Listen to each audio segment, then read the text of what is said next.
but all the data that I received in this research is from that company, and they are a global, worldwide leader in mining copper.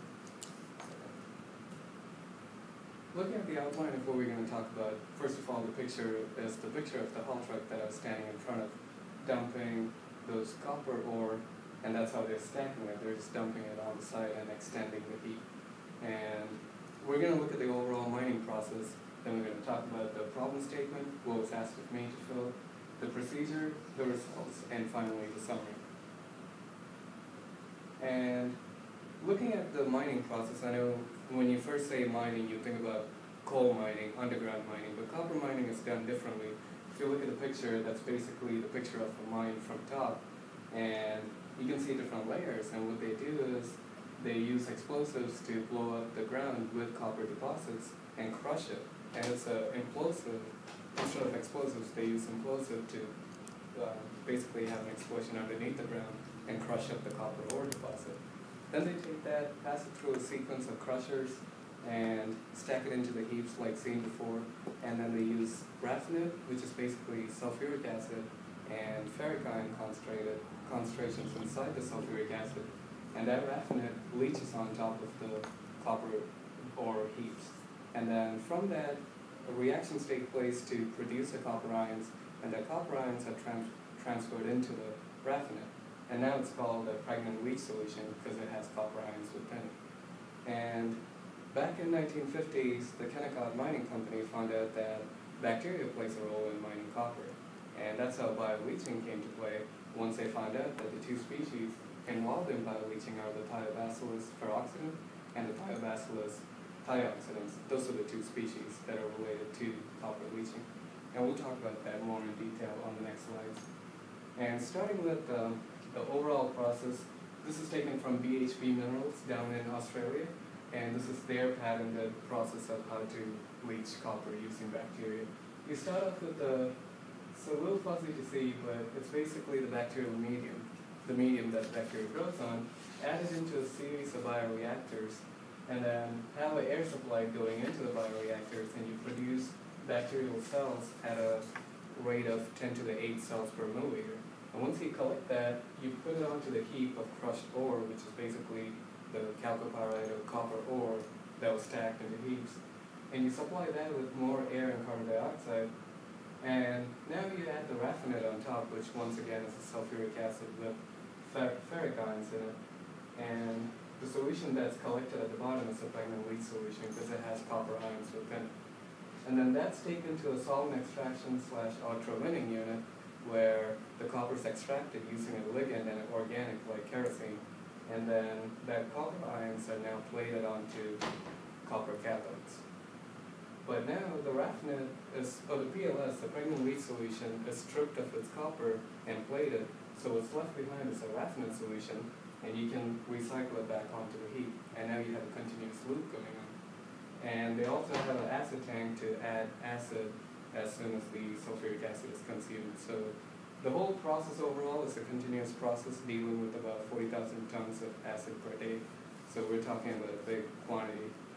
And looking at the actual reactions within the heap, you start with the chalcopyrite, which is a copper ferrous sulfide, and you react it with the ferric ions as mentioned in the raffinate, and it spontaneously breaks into copper ions, ferrous ions, and elemental sulfur.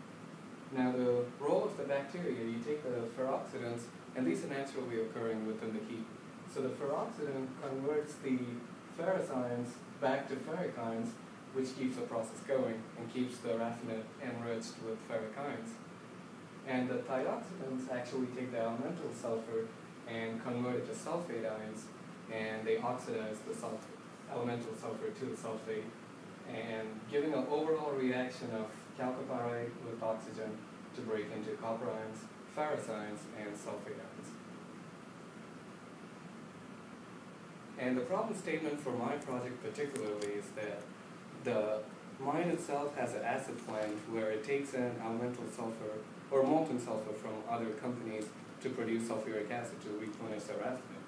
So what they do is when they transport the molten sulfur, it comes in rail cars, and when they're transferring it from the rail car to the tankers, if you look along the rail tracks, you can see a lot of the ground covered in yellow. And what it is they're spilling the molten sulfur, and they let it be till it solidifies into solid sulfur. But what they've been doing up until now is taking all this elemental sulfur that's hit the ground, scooping it up with the dirt, shipping it off as hazardous waste, because EPA does consider this contaminated waste. But the theory is that we could just take this elemental sulfur with dirt, put it back onto the heap, which is also copper ore with dirt.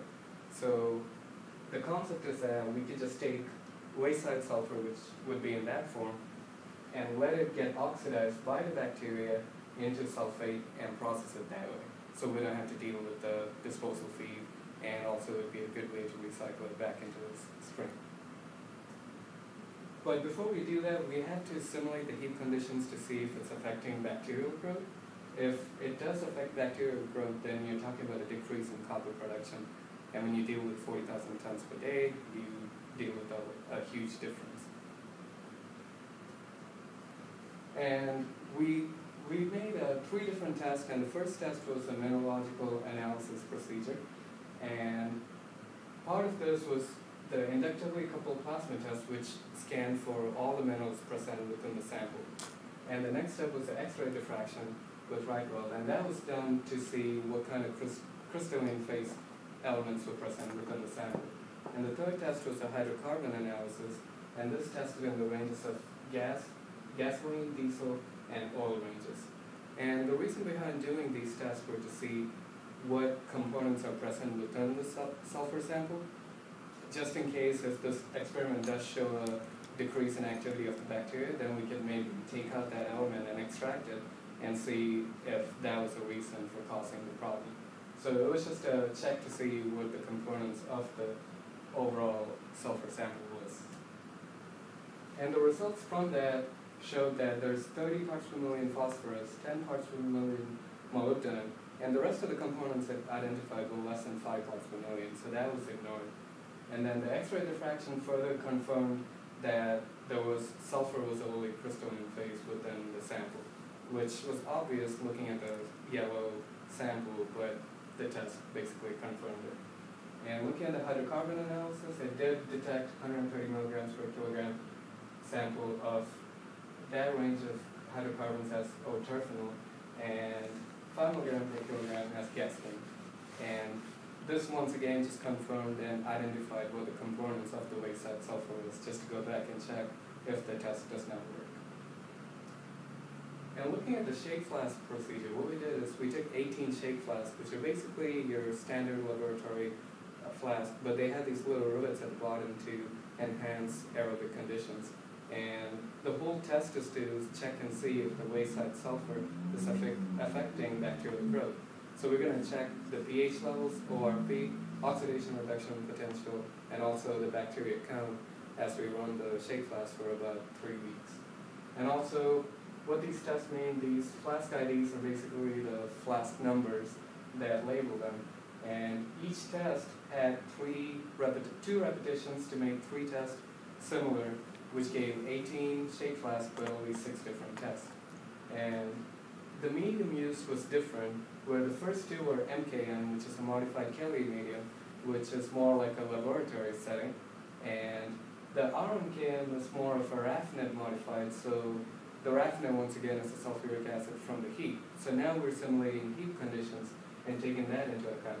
So you got the 4 different RMKM values. The first 2 had the culture within it, the bacteria, and the MKM, the laboratory kind, had the culture within it too, but the last 2 did not, just to compare it with the other ones. And acid blend sulfur was added to all 6 of them, and each test was done twice under different temperature conditions. It was considered under mesophilic and moderate, and this was done because the bacteria found within the heap, Thiobacillus species, was found to exist in both moderate and mesophilic. And putting into perspective, it's within 55 to 70 degree Fahrenheit range. So we ran the test 55 to 70 for mesophilic, moderate, and the mesophilic came out to be about 70 to 110. So they did these just to make sure that we're including all the